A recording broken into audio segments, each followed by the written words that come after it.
Department of State, August 5th, 1803. It is with real pain, sir, that in the midst of so many proofs and motives of a reciprocal disposition in the United States and Great Britain to maintain amity and confidence, any occurrence should happen on one side of a nature to produce irritation and justify complaint on the other.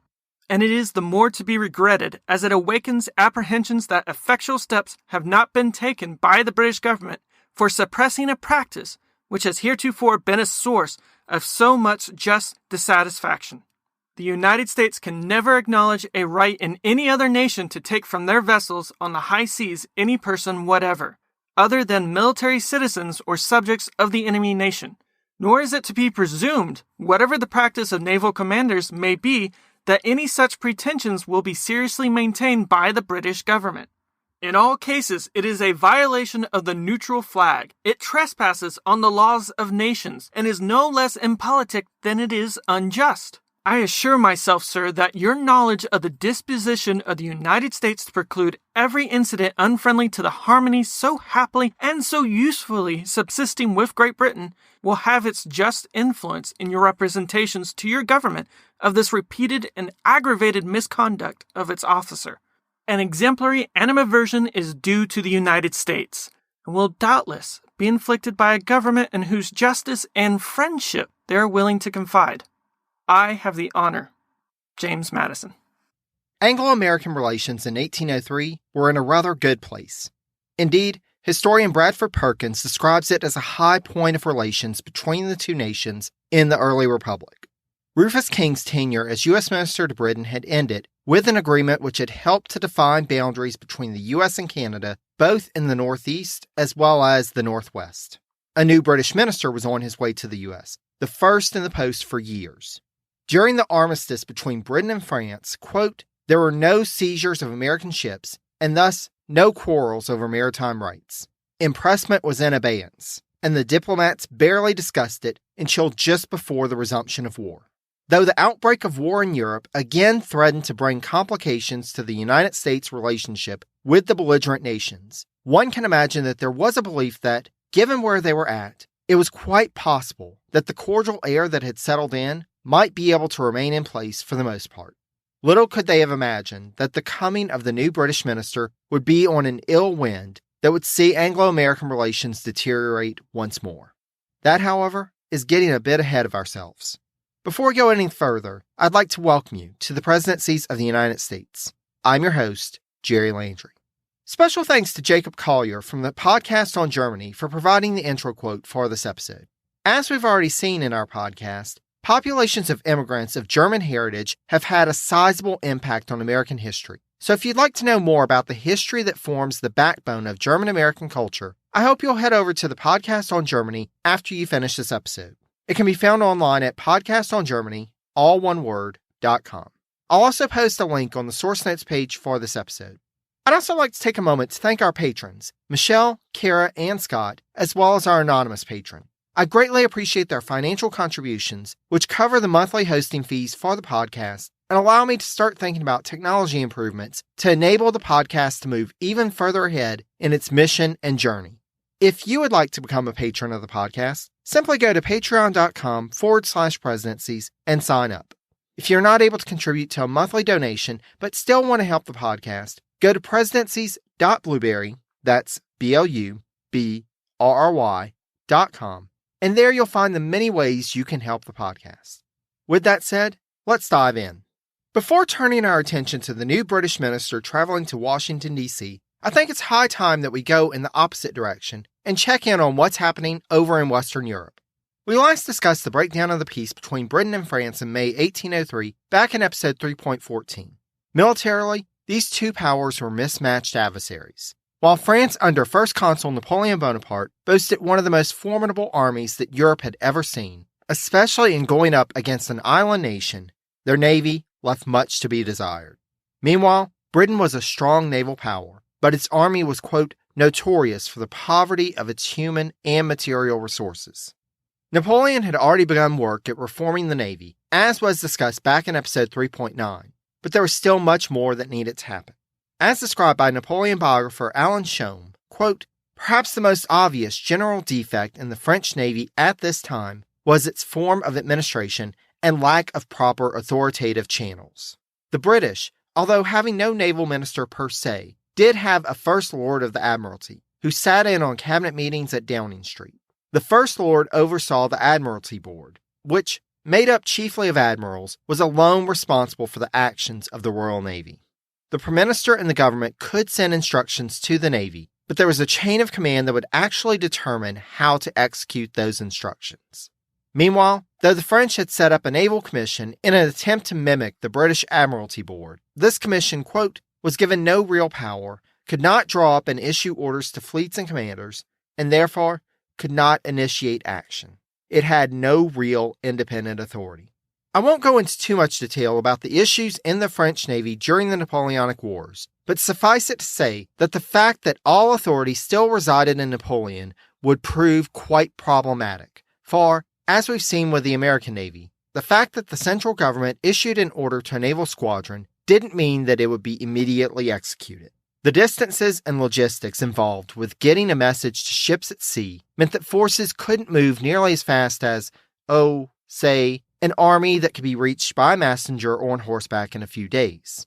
Meanwhile, the government of British Minister Addington knew that the resumption of war necessitated a step up in their diplomatic overtures to other major European powers to secure coalition partners, or, at the very least, ensure continued good relations with powers that opted to remain neutral in the conflict.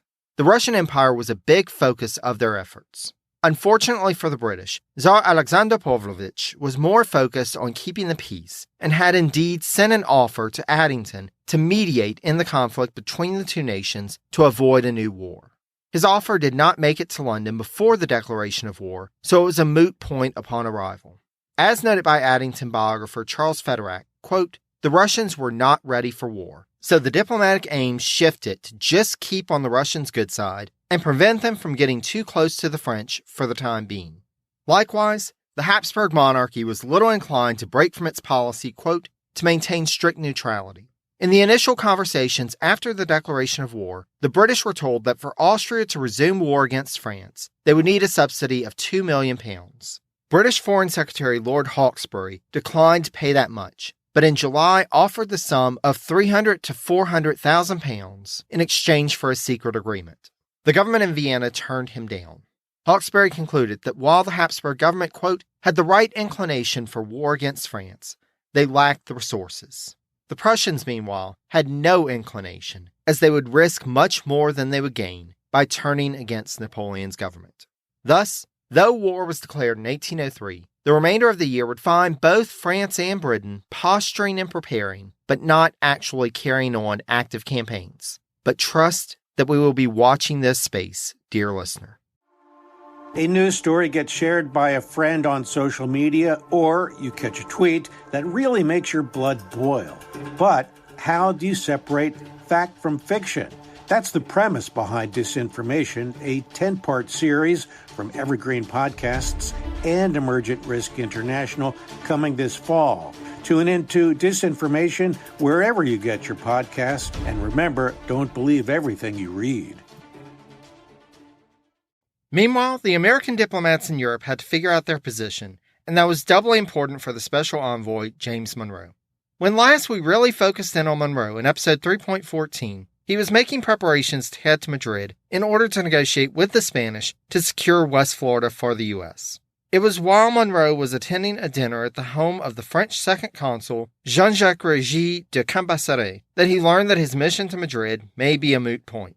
Cambacérès, who had been late to his own dinner due to a meeting with Napoleon, upon his arrival went to Monroe and urged him not to travel to Spain.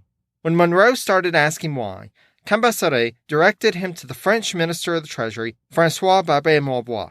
Finding the Treasury Minister not at home, Monroe then went to Spanish Minister to France, Don José Nicolas de Azera, who was rather puzzled that Monroe didn't know that U.S. Minister to France, Robert Livingston, had requested the negotiations over West Florida be done in Paris. Monroe confronted Livingston about the matter the next day, and Livingston demurred that the suggestion of the negotiations being conducted in Paris was, quote, purely informal, and hadn't intended on stealing any authority in the matter away from Monroe or U.S. Minister to Spain Charles Pinckney. Still, that was what had happened, which Livingston admitted in his report to Secretary of State Madison on the matter a few months later. To make sure everyone was on the same page, Monroe marched Livingston over to Azera's lodgings and made the U.S. minister inform Azera that the negotiations would take place in Madrid. The problem with this, as Livingston saw it and explained to Madison months after Monroe had left Paris, was that having the negotiations take place in Madrid had led to an unnecessary delay when it seemed, according to Azera, that, quote, it was probable the King of Spain would sell Florida to us on good terms.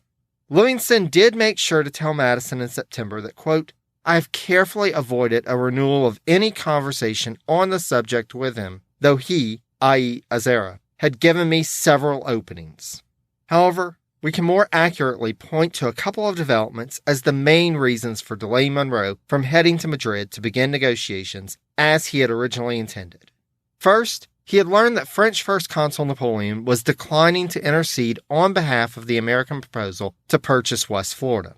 Given that France was now back at war with Britain, the First Consul needed all of the allies he could get, and thus, as he had already given Louisiana to the U.S. for a bargain, he felt that he now needed to do something to stay in the Spanish government's good graces. Without French support of the proposal, Monroe felt that there was little need for him to travel to Madrid, as it would quite probably end up being a fruitless endeavor, especially since his services were needed elsewhere. As discussed in episode 3.14, in May 1803, Rufus King left his position as U.S. Minister to Great Britain. Normally, the post would be filled by a chargé d'affaires until a new minister was sent, but it seems that the chargé post in London was also vacant upon King's departure. This situation, as Monroe saw it, quote, may expose our commercial concerns to much embarrassment if there is no one there soon to take charge of them, especially in light of the new war between Britain and France. Thus, Monroe decided to take charge of the situation and travel to London to assume the post of U.S. Minister to Britain. Now, this isn't as completely out of left field as it originally seems.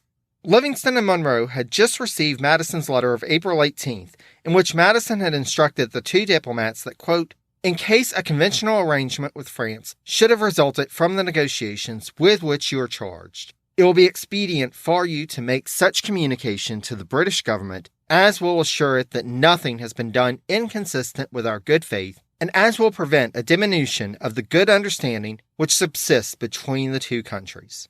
To facilitate such a communication, a blank commission was sent for an appointment to represent the U.S. with the British government. Either Livingston or Monroe's name could be filled in for the role, and just in case Livingston opted to travel to London, a commission appointing Monroe as Minister to France was sent along so that he could step in for Livingston. Though Monroe had the better relationship with the French, as good relations needed to be preserved with the British in order to protect the trade with that country, which was a large part of the American economy, and there was also an opportunity to get assurances that British traders would not trespass on the newly acquired lands of the Louisiana Purchase, thereby opening those lands up to American trade. Monroe made arrangements to move with his family to London. Monroe would bid the French First Consul farewell at a formal audience of leave at St. Cloud on June 24th, and Napoleon would take the opportunity to remark that the reason he had agreed to the Louisiana Purchase was to preserve the friendship between France and the United States, and that, if the U.S. was serious about having an amicable relationship as well, the Jefferson administration would ensure that the nation's ports were not, quote, havens for British merchantmen. Bonaparte also gave some friendly advice that, quote, the present was not the proper time to treat with Spain about Florida. Monroe replied that it would be better for Spain to come to an agreement with the U.S. over Florida than, quote, risk the consequences of a rupture in relations. With that, Monroe bid adieu to his time in France, and on July 17th, he and his family crossed the Channel to Britain. Now, there was reason for Monroe to be concerned about how he would be received in London, given the fact that his support of the French Revolution, and now not one but two French governments created in its aftermath, was well known. Any trepidation he had was soon dispelled, as he was received by British Foreign Secretary Lord Hawkesbury within a day of his arrival in London, and Hawkesbury was described in the meeting as being, quote, gracious and forthright. Monroe and his family would have a few weeks to get settled into their new surroundings before Monroe was received by British King George III on August 17th, the official start of his ministerial duties. The meeting with the British king was an interesting experience for the man who in his youth had fought against British forces. But King George, as he was reputed to do regularly, put Monroe at ease, asking him about where he was from, and with the two having a genial discussion about Monroe's alma mater, William and Mary. A bit of tension was felt when George asked, quote, "You have been in France?" And, after Monroe quickly noted that he had served as a diplomat there, quote, "at a very interesting epoch," the king quipped that, quote, "You know those people. You will now become acquainted with those of this country and be able to judge between them."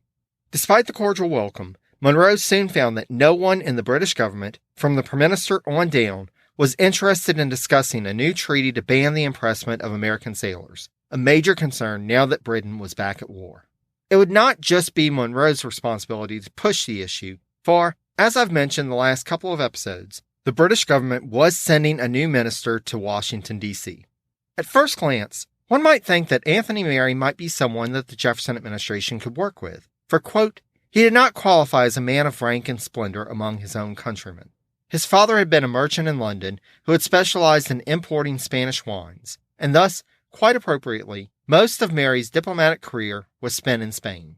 Mary's appointment to Washington was long in coming, for he was first mentioned in the British Foreign Office as a possible successor to the previous minister, Robert Liston, back in late September 1800. Likely the changing government with Pitt's resignation as Prime Minister played a factor initially. Then, Mary was called into service during the negotiations between the British and the French at Amiens. Thus, the post remained vacant, and since it looked like Mary might be tied up in France for a while, another name, Francis James Jackson, was put forward as another possibility. When Rufus King commented on the two in a report to Madison in April 1802, King concluded that Jackson was, quote, positive, vain, and intolerant, while he described Mary as, quote, a plain, unassuming, and sensible man. In his role as the U.S. Minister in London, King used his influence with Hawkesbury to talk down Jackson, and lo and behold, Mary received the appointment, with his official orders being issued by King George on September 16th. This would be Mary's first appointment to a post as Minister Plenipotentiary, though he had served as an interim minister in Paris prior to this appointment. Mary, however, would not be coming to Washington, D.C. alone. Prior to his departure across the Atlantic, he married Elizabeth Leeds, a widow whose husband had passed away in 1788. The new Mrs. Mary was, quote, said to have been a rich widow, and brought with her so many servants and so much baggage that, according to her own report, members of Congress were staggered upon their arrival in Washington. Though she would gain a reputation and be portrayed in later histories as being, quote-unquote, haughty, Elizabeth was described by friends and associates as, quote, a charming hostess and a good conversationalist, with a scholarly interest in botany. The Marys set sail from England on September 25th, arriving in Norfolk, Virginia on November 4th. From there, it took them a few weeks to arrive in the District of Columbia, and they apparently settled in Georgetown on November 26th. One can only imagine the shock that the Marys had upon their arrival in this capital that the Americans called a city. Though the city had continued to grow in the 3 years since the government had moved from Philadelphia, it was still a far cry from London, Paris, or Madrid. As noted by historian Constance McLaughlin Green, despite the city's growth in its first decade, quote, material progress was slow. Ups were followed by downs, affected in part by the insecurity born of congressional flirtations with moving the capital, in part by the cutthroat competition among the district's 3 cities, and in part by business fluctuations in the rest of the country. One shock would only follow another as the Marys began to interact with the inhabitants of Washington. The new minister presented his credentials to Secretary of State Madison on November 28th, and the secretary in turn took Mary to the president's house to meet with Jefferson the next day. Now, before I go into the details of this meeting, I should note that in European circles, the official reception of a new minister was considered one of those moments of pomp and circumstance. As a contrast, Monroe had rehearsed his opening remarks to George III prior to his reception and had received instructions on, quote, how to approach the king in a very respectful and conciliatory manner, humble but not timid, erect but not defiant, leaving enough equal space for 3 bows before stopping. He had been received in St. James's Palace and rode to the palace in a carriage. After being greeted by Hawkesbury and the master of the ceremonies for the court of St. James, he, quote, was led through the great council chamber, where a crowd of ministers, noblemen, bishops, and sycophants turned to see the latest American minister, then walked through Queen Anne's room to the door that led to the President's room, which Monroe entered to find the king, quote, standing beside his throne. Do you have that image in your mind, dear listener? Okay, so now you have an idea of what Mary may have had in mind, or at least some scaled-down version of that, as he made his way through the rough-shod roads of Washington to the President's house.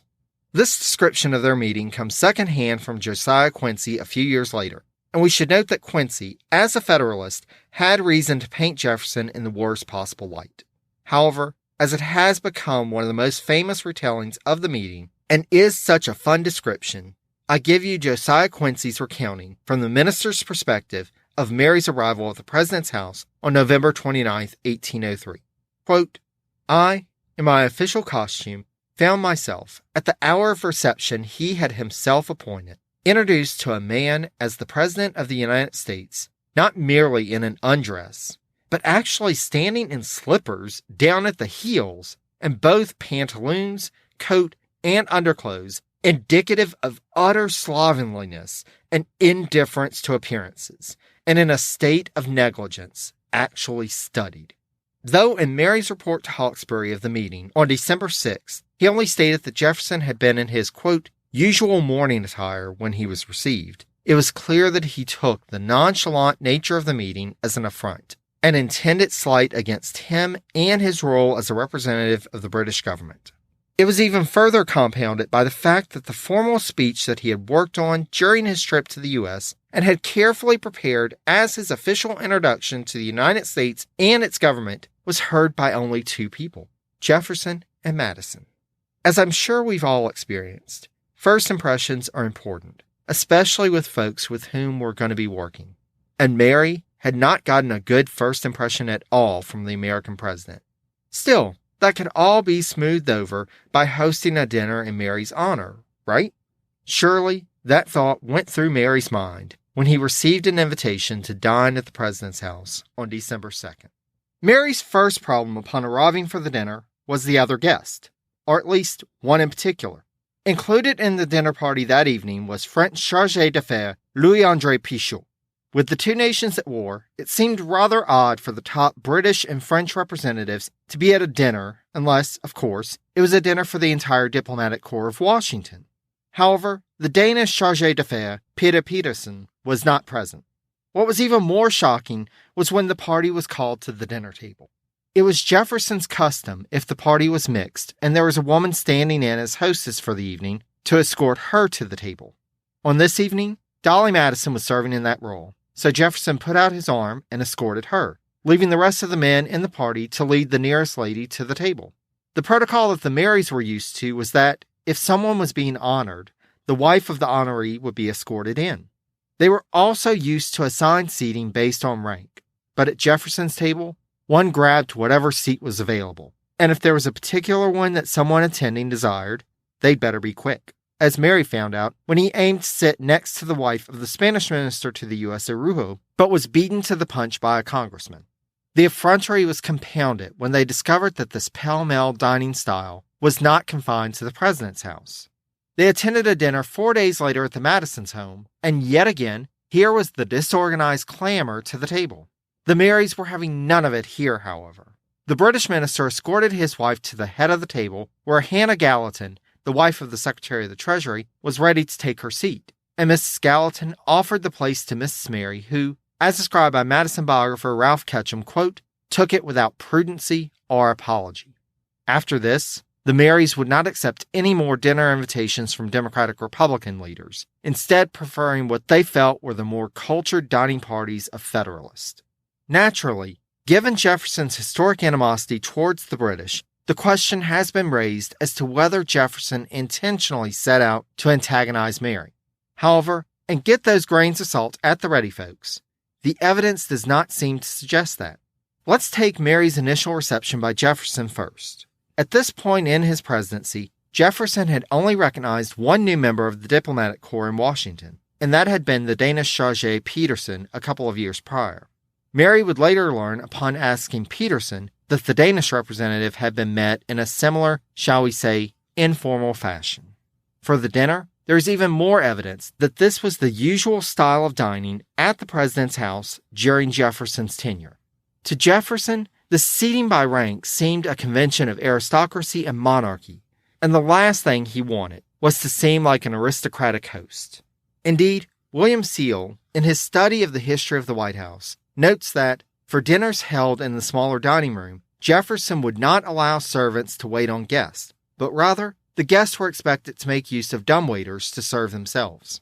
Just to be able to visualize it in your mind, a dumbwaiter is basically a lift or a small elevator that is used to bring food from one floor or level to another. Thus, the food would be sent up from the kitchen, and the guests would retrieve their plate from the lift. Jefferson had apparently picked up this mode of dining from Parisian society where it was in fashion in the 1780s when he was there. Typically, when women were present, as they were on the evening the Marys dined at the president's house, the larger dining room was used. Even in this setting, though, the pell-mell seating was the order of the day, and, with dumbwaiters installed to assist the servants, unlike the usual convention of having one servant to wait on one or two guests, Jefferson was able to get away with a minimum number of servants in attendance.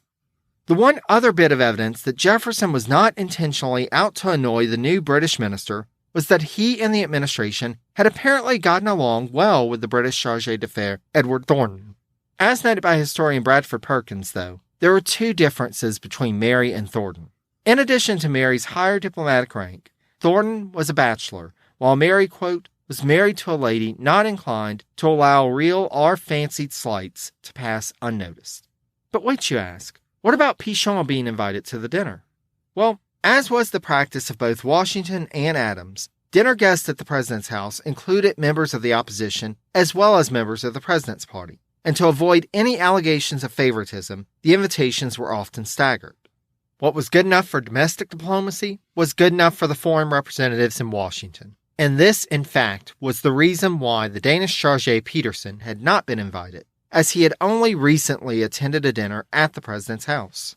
Meanwhile, it had only been Mary who had assumed that the dinner was in his honor. As Jefferson biographer Dumas Malone noted, quote, Jefferson would probably have denied that there ever was a guest of honor at his table. Jefferson loved to entertain, and as the Marys were new to town, he likely saw it as a nice gesture to invite them to join. However, given the nature of the situation between Britain and France, it's easy to see that he might have thought it more diplomatic to invite the representatives of both nations to dinner to avoid any rumors that one was favored over the other.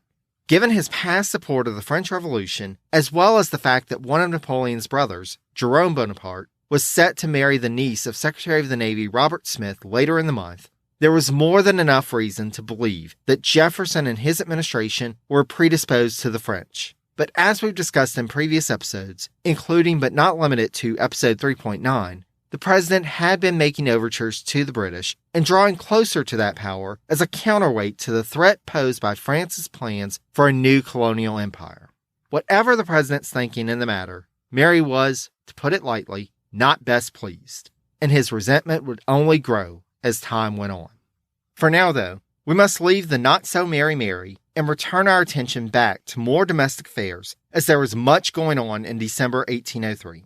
The next year would mark an important year for elections in the United States, including the 5th presidential election. Though Jefferson was riding a wave of popularity in political circles for the Louisiana Purchase, there was still some concern that, whether it be in the upcoming election or in subsequent elections, the chaos of the election of 1800 would be repeated. That concern is quite understandable given the circumstances. It seemed like the partisan dividing line was becoming ever more defined, and, as we discussed in episode 2.24, had there not been a compromise reached in the House in February 1801, it is quite possible that Adams's term would have ended without a clear successor. The nation's leaders remembered the anxiety of that moment, and some of them at least wanted to do something to eliminate the possibility of that ever happening again. The first session of Congress after Jefferson assumed office, a constitutional amendment was put forward which would distinguish the Electoral College ballots cast for president from those cast for vice president. Though the bill did pass with the necessary two-thirds majority in the House, it was one vote shy in the Senate, and thus it would have to wait until later. Year after year, session after session passed, and every time the idea of the amendment came up once more, it, quote, was deferred. By the fall of 1803, it was clear that if anything was to be done before the next presidential election, it was now or never, as the amendment not only had to pass both houses of Congress, but it also had to be ratified by 3/4 of the state legislatures, which meant 13 out of the 17 states at that point. Thus, the matter was taken up by Congress in early December, and Federalists, seeing this as an attack on their ability to possibly influence the course of the election, as they had aimed to do in 1800, came out swinging in opposition to the measure. This time, though, the amendment easily passed in the Senate by a vote of 22-10. Now, as there were, in fact, 34 seats in the Senate at this time, and only 32 of the members had voted, Federalists tried to argue that there was in fact one more vote needed to meet the 2/3 majority required for the amendment to pass the Senate. Their objections were ignored as the attention turned to the House. In that body, the vote was much closer than before, and it was only with the vote of the Speaker of the House, Nathaniel Macon, that the amendment passed. Some Democratic Republicans from New England joined with the Federalists in opposing the amendment. And though I can't find a reason why, I can only speculate that it relates to a concern that this might limit their influence in presidential elections as the nation grew larger. With the amendment passed and legislation authorizing Jefferson to send it on to the states on December 12th, it was now a wait-and-see game to see if 3/4 of the state legislatures would ratify it in time.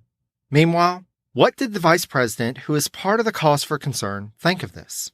It's been a while since we checked in on Vice President Aaron Burr, episode 3.8 by my count, and there's a reason for that. As you may recall from the Washington series, when his vice president, John Adams, rarely got a mention, likewise, Burr was sidelined when he assumed the role. With Burr, given his part in the election fiasco and his continued demonstrations of ambition and political positioning, Jefferson and his supporters saw the vice president as one to hold at arm's length. Likewise, the so-called Clinton-Livingston coalition in New York, who Burr had gotten on the wrong side of in the past, intended to do all they could to further sap Burr of any political power. Thus, the vice president's mind in 1802 had turned more towards his family. I'm anticipating doing a special episode on Burr at some point, but for now, it is worth noting that, like Jefferson, Burr had suffered the loss of most of his children very early on, and thus, at this point, only his daughter Theodosia, born in 1783, had survived to adulthood. As his wife, also named Theodosia, had died in 1794, his daughter was very near and dear to the vice president's heart. As noted in episode 3.3, she had married just before Burr assumed the vice presidency in 1801, and 1802 brought the news that Theodosia was pregnant. Thus, at the close of the congressional session, he headed south to where Theodosia was in Charleston, South Carolina, and was on hand when, in mid-May, she gave birth to her first son, who was named Aaron Burr Alston after his grandfather. Unfortunately, as noted by Burr biographer Milton Lomas, quote, "The birth of the child left Theodosia unwell, permanently so, as time would reveal." As her husband planned to spend the summer campaigning for a seat in the South Carolina state legislature, Burr took his daughter and grandson, as well as the sister-in-law of Theodosia's, back up to his estate, Richmond Hill, in New York. During this time, in addition to seeking curative remedies for Theodosia, the vice president grew quite close to his new grandson, and, when his family left Richmond Hill to return home in the fall, Burr urged his daughter, quote, that until they came together again, he must have a faithful account of his grandson's every mood and action. That news was certainly more joyful than most, which reached the vice president as 1802 wound down and gave way to 1803. Burr, though he had ended up with the second prize after the 1800 presidential election, was quite sensitive about preserving his image to position himself for future opportunities. Thus, at the end of 1801, when he learned that a map maker and journalist named James Wood was coming out with a history of the Adams administration, Burr managed to get his hands on a pre-publication copy and discovered that, along with attacks on Adams and his supporters, the book also contained, quote, 30 pages of high eulogism on Burr himself. Realizing what this might do to the Democratic-Republican cause, as well as his own reputation, Burr reached out to the publishers and told them, quote, that the book was loaded with libel, some of it actionable. The vice president didn't want to cause them any undue trouble, though. He realized they were businessmen after all, and thus he had a solution. He would simply buy the entire first edition. That's right, all 1,250 copies. Burr even arranged for a brig to travel to London to purchase the entire run of the British edition of the book. Now, as one would expect, though Burr did make this purchase, a couple of copies somehow grew legs and walked off, for in June 1802, another edition of the book appeared. Though the publishers' names were removed, the book was advertised as, quote, the work said to have been suppressed by the vice president. It was Burr's suppression of this book that would give the occasion for a former Burr supporter to publicly turn against the vice president. As Jefferson had helped to launch the career of the scandalous James Callender, so too had Burr arranged for an editor from the British Isles to come over to the U.S. and take control of a Democratic-Republican newspaper, the Argus. As Jefferson found with Callender, so too would Burr discover with James Cheatham that there is little loyalty to be had in one willing to engage in the attack operation of factional politics. Cheatham freed himself from any obligation to Burr by forming a new partnership with David Denison, a cousin of DeWitt Clinton, and becoming the editor of the American Citizen. As noted by Burr biographer Milton Lomas, quote, by the summer of 1801, New Yorkers were speaking of the American Citizen as Clinton's Journal, and it was a common assumption that the relationship of editor Cheatham to DeWitt Clinton was that of a dummy to its ventriloquist. When Cheatham learned of Burr's attempts to suppress Wood's book, he wrote to President Jefferson, and Jefferson replied, thanking the editor for the information and asserting that, quote, the fact of the suppression of a work mentioned by you is curious and pregnant with considerations. He also asked, quote, is it impossible to get a single copy of the work? Cheatham couldn't provide Jefferson with a copy, but within a few months, he did provide a full-throated attack on the man that many Democratic Republicans considered Jefferson's chief enemy. While Burr was in South Carolina, on May 26, 1802, Cheatham started his attack with an editorial in the American Citizen about Burr's suppression of Woods's book as a sign that he was angling for Federalist support for a run for president in 1804, and he soon followed up with a pamphlet entitled, quote, The Narrative of the Suppression of Colonel Burr of the History of the Administration of John Adams.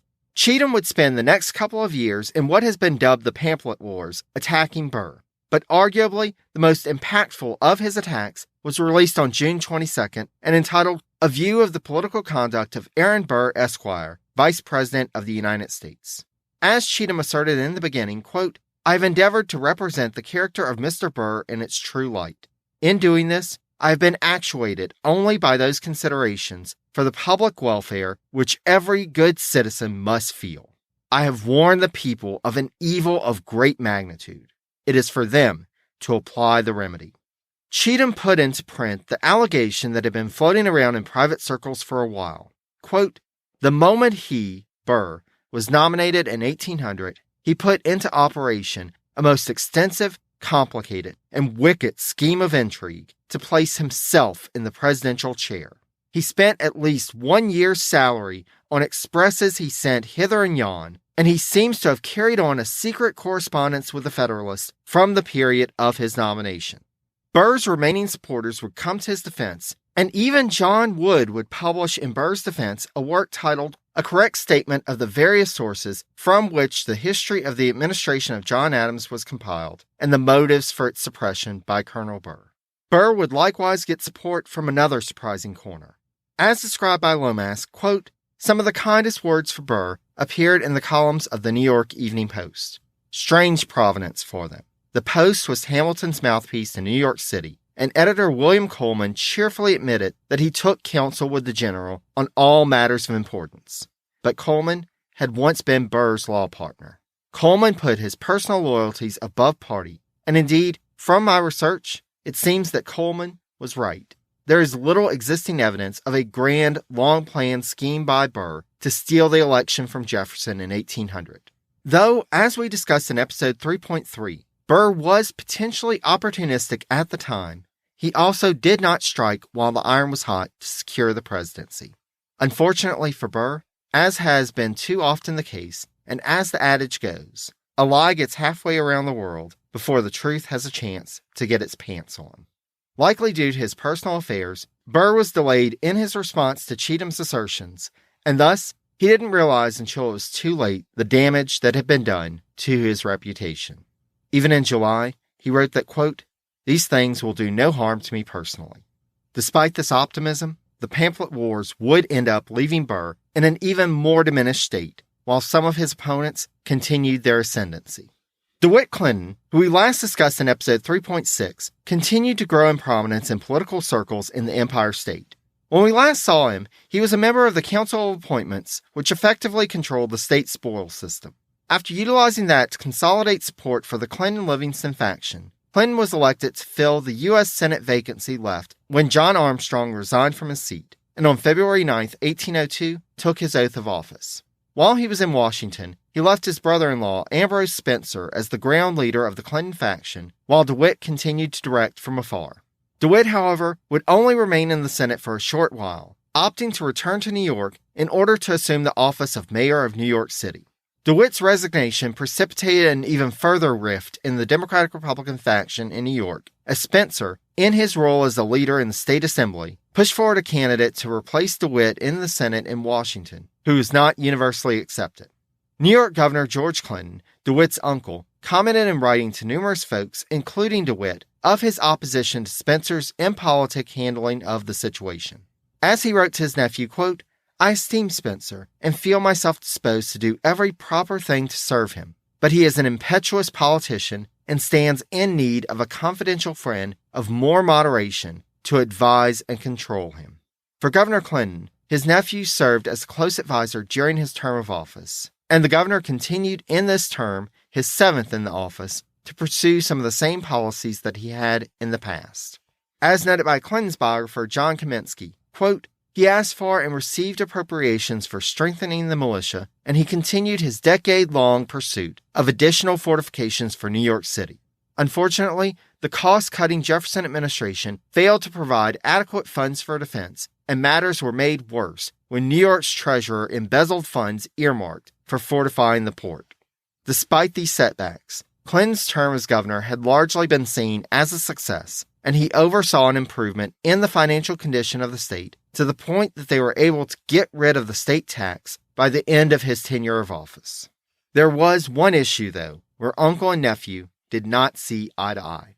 About midway through his term, Governor Clinton informed DeWitt, as well as a few other close friends, quote, that it was his intention to decline a re-election should I be proposed as a candidate. When DeWitt received a letter from his uncle on November 26, 1803, explaining his decision and his reasoning, Mayor Clinton picked up his pen and wrote to President Jefferson. He noted to Jefferson that Vice President Burr was believed to be making inquiries to determine his chances in a possible run for governor, and asserted that Governor Clinton's decision not to run for re-election could not have come at a worse time. As the mayor emphasized to Jefferson, quote, "It is of great consequence that he should not persist in this determination. I'm in hopes that he may be prevailed upon to change it. Perhaps a letter from you may be of singular service." Meanwhile, Governor Clinton went ahead and started making plans for his retirement, including the purchase of an estate that was located, quote, "at the mouth of Jan Kasper's Kill at Poughkeepsie." He may have felt that the fight for the Republican, small r Republican cause required, quote, "a person not so far advanced in years as I am and enjoying better health." But he would soon find that leaders in the party had other plans for him. For now, though, let's catch up with someone who would be on hand to witness the fruition of plans long in the making. The last time that we discussed our old friend General James Wilkinson was back in episode 3.7. Though Wilkinson was still senior officer of the U.S. Army, he ultimately spent a good portion of Jefferson's first term away from the Army headquarters in Pittsburgh. Starting in the summer of 1801, Wilkinson traveled to the northern frontier, quote, to supervise the construction of a road linking Lakes Erie and Ontario, then went south to be a part of some of the land treaties that Benjamin Hawkins was involved in, as discussed in episode 3.16. Part of the reason for this is that Secretary of War Henry Dearborn didn't trust Wilkinson and did everything he could to minimize Wilkinson's direct control. As described by Wilkinson biographer Andrew Linklater, quote, "Administratively, functions concerning pay and equipment, once performed by military officers who might be beholden to the commanding general, were transferred to civilian staff answerable to the War Secretary. The general's direct command over operational duties now had to be mediated through 3 colonels appointed to command the 3 regiments that constituted the fighting forces of the Army. West Point was put under the direct control of the War Secretary. Wilkinson certainly got the point and tried to make moves to transition to a new post. He first expressed his interest in becoming governor of the Mississippi Territory, but as we know, that went to William C.C. Claiborne. Then he put his name forward to become Surveyor General of the Army, but Dearborn shot down that idea. Thus, Wilkinson just kept drifting around the West. In late January 1803, the general made his way to Fort Adams on the Mississippi River, about 40 miles south of Natchez. He arrived just in time to get involved in the Mississippi Territory's response to the right of deposit being denied to American merchants in New Orleans, as discussed in episode 3.16. Though he wrote back to Secretary Dearborn requesting official sanction to get involved, Wilkinson also took unauthorized steps, including gathering information from contacts in New Orleans and gathering a force of around 500 at Fort Adams in case he needed to head down the river to take New Orleans. Instead of leading an expedition to the port city, however, Wilkinson was assigned to negotiate with the Muskogee over more land cessions for settlers from Georgia. He returned to Fort Adams in July to find little new information on what he should do with regards to the New Orleans situation. Thus, he wrote to Secretary Dearborn asserting that, quote, "If anything professional is to be done which may imply trust and hazard, I hope you may confide the execution to me or give an order to someone to knock me on the head." Now, as we've seen in prior episodes, the same frustration over lack of information, direction, or updates was felt by many others in the West, including Governor Claiborne. But Wilkinson could only see it from his perspective and took it as a personal slight. When word arrived that the Louisiana Purchase had been concluded through diplomacy, Wilkinson saw possibly his last opportunity at personal glory fading away. Meanwhile, as early as July 1803, Jefferson was recruiting trusted agents in the West to help him secure Louisiana upon ratification. On July 18th, he wrote to Governor Claiborne that, quote, "The government and public property, archives, etc. of Louisiana are to be delivered up to us immediately after the exchange of ratifications, which will be between the 17th and 30th of October. As this is an operation with the French commissary and Spanish governor and intendant, which will require to be conducted with skill and delicacy, I had it in contemplation to get you to repair thither at the time to transact it, and to hold the place some little time until Congress shall direct what is to be done more particularly." Though Claiborne had been preparing to take some approved time off to travel, he wrote back on August 12th upon receiving Jefferson's letter that, quote, "I shall with great pleasure postpone my journey to Tennessee, and will hold myself in readiness to embark for Orleans immediately on receiving orders. To be appointed on the part of my government to receive the island of Orleans, the province of Louisiana, and the public property, archives, etc., I should esteem the highest honor which could be conferred upon me, and I know of no mission which would be so grateful to my feelings." To secure Louisiana would require military forces as well, something that Claiborne mentioned in his letter, but it doesn't appear from what I've seen that much was communicated to Wilkinson during this time. Instead, by November 15th, Wilkinson was writing of his frustrations to Alexander Hamilton.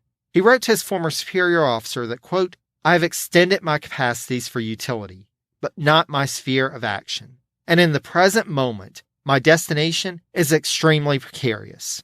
To divorce my sword is to rend a strong ligament of my affections, and to wear it without active service is becoming disreputable."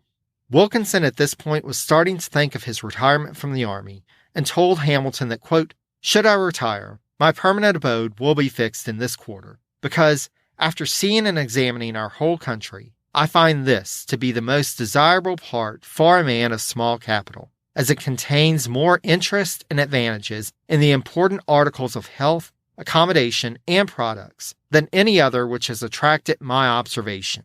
I have been drawn to the vicinity of Pensacola by the termination of a line of demarcation between our settlements and the Creek Indians, and availed myself of the occasion to pay my respects to the Spanish governor there, not from mere motives of courtesy and personal accommodation. The site is a good one, and the harbor divine. It seems only fitting that the former Spanish secret agent should retire in a Spanish colony. Hamilton, however, would not have understood the irony, as Wilkinson's duplicity was still not known. Whatever retirement plans Wilkinson may have been formulating had to be put aside shortly after, as he received a message from Washington calling him to an important duty. Unbeknownst to the general when he was writing his letter to Hamilton, Secretary of State Madison had sent a letter to Governor Claiborne on October 31st, informing him that ratifications of the Louisiana Purchase Treaty had been exchanged, and that he was including, quote, 2 commissions, one authorizing yourself and General Wilkinson jointly or separately to receive possession, the other vesting in you alone the power necessary for the immediate government of the ceded territory. Wilkinson was also ordered to, quote, take with him all the regulars at hand, to which are to be added as many of the militia of your territory as may be deemed a requisite precaution. Given the threats that have been communicated by the Spanish minister, as discussed last episode, it was better to be safe than sorry. However, it was clear that the administration's trust was in Claiborne, not in Wilkinson. Though Wilkinson was invested with the power of leading troops to oust any Spanish forces in New Orleans if they did not agree to hand over possession of the port peacefully. Madison, in his instructions, attempted to cover all eventualities that Claiborne and Wilkinson may encounter in New Orleans, but should the transfer proceed peacefully, as expected, Claiborne would take the lead. Madison instructed him that, quote, your powers, you will find, are left very extensive by the law, and are no otherwise restricted by your commission than was thought due to the feelings of the inhabitants, and the magnitude of certain powers, for the exercise of which there can be no necessity. The exception of these neither implies any distrust of a personal kind, nor will be understood to suggest an exercise of other important powers for which there may be no pressing occasion. For the manner of exercising those ample powers, no particular instructions are now given by the President. You will be led by your own judgment and your correct principles and dispositions to a prudent moderation and a conciliating deportment. Policy and justice towards the inhabitants equally requires both. Some reports started filtering back upriver that there was some tension between Spanish officials and newly arrived French officials in New Orleans. Indeed, before Louisiana could be transferred to the United States, it had to be formally transferred from the Spanish to the French. This handover occurred on November 30th. Any joy that might have been felt by residents who had desired a return to French control, however, was dampened by the knowledge that another transfer was soon to occur. After some minor delays in their journey downriver, Claiborne and Wilkinson found upon their arrival at the port city that, as Claiborne reported to Madison, quote, everything is quiet. The prefect has preserved the most perfect order in the city and its vicinity, and I persuade myself that in 3 days the American flag will be raised amidst the shouts of a grateful people. On November 20th, as described by Claiborne biographer Joseph Hatfield, quote, activities began at 11 o'clock when the municipal militia paraded before the crowds of spectators who had gathered to witness the momentous occasion. Prefect Lassat duly observed that the balconies of the square, Place d'Armes, were filled with beautiful women and fashionable men, and Spanish officers wearing plumes. At noon, the 2 American commissioners rode into the square at the head of their military contingent, whose members were attired in dress uniforms. The American officials exchanged credentials with their French counterparts, and Lassat presented Claiborne the key to the city. The French flag was lowered slowly as the American flag was being raised aloft. The latter was stuck momentarily, as if it were confused at taking the place of that to which it owed its glorious independence. When the American flag was hoisted, shots and the waving of hats were noted among one particular group, and the enthusiasm they displayed made more gloomy the silence and quietness of the rest of the spectators. Claiborne's official report of the event to Madison was much more cheerful. Quote, the standard of my country was this day unfurled here, amidst the reiterated acclamations of thousands. And if I may judge from professions and appearances, the government of the United States is received with joy and gratitude by the people. Despite any lingering resentments, despite the threats and trepidation and concerns, as of December 20th, 1803, the Louisiana colony, which stretched from the Gulf of Mexico to the headwaters of the mighty Mississippi River, was now a part of the United States of America. As with all things, though, the pomp and circumstance of the handover would only be the beginning of another chapter of history, and there is still much to figure out in the details of what the now American Louisiana would look like. Meanwhile, time didn't stop in other parts of the world. In particular, events in Saint-Domingue would quickly come to impact the future of the United States and indeed the world. That, however, is a story that we shall have to tell another day, as our time together is drawing to a close. Special thanks again to Jacob from the Podcast on Germany for providing the intro quote for this episode. Once you're done, be sure to give his podcast a listen by going to podcastongermany.com. Special thanks also to the Itinerant Band, who graciously allowed us to use clips from their rendition of Jefferson and Liberty for the intro and outro music for this series. If you'd like to support the podcast and get something practical yet soothing for yourself or a loved one, be sure to take advantage of our partnership with the Hero Soap Company. Given the current state of affairs, cleanliness is more important than ever, and the Hero Soap Company uses natural ingredients and essential oils to craft products that will soothe and cleanse your skin. Even better, they donate a percentage of their proceeds to charities that support veterans, first responders, and their families. By using the direct link on the website or going to Hero Soap Company, that's all one word, .com, and using the promo code Presidencies at checkout, in addition to getting 10% off of your purchase, you'll not only help support those who have served the U.S. on the front lines at home and abroad, you'll also help me to offset the cost of this podcast, ensuring that I'm able to keep going on this journey for years to come. To learn more about the Hero Soap Company, the Itinerant Band, the Podcast on Germany, or this podcast, check out the website at presidencies.blueberry, that's BLUBRRY.com. There, you'll find sources used for this episode, links to past episodes, and much more in presidential history. If you have any questions or comments, feel free to reach out by sending an email to presidenciespodcast, all one word, @gmail.com. You can also connect with me on social media. I'm available on Facebook at Presidencies, on Twitter at Presidencies89, and on Instagram at Presidencies Podcast, again, all one word.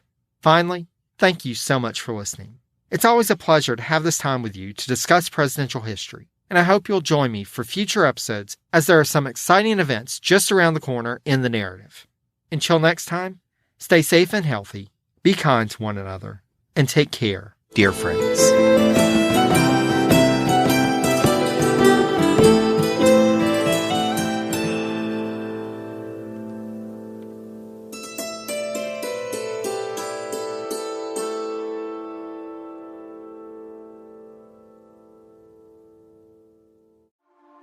A news story gets shared by a friend on social media, or you catch a tweet that really makes your blood boil. But how do you separate fact from fiction? That's the premise behind Disinformation, a 10-part series from Evergreen Podcasts and Emergent Risk International coming this fall. Tune into Disinformation wherever you get your podcasts, and remember, don't believe everything you read.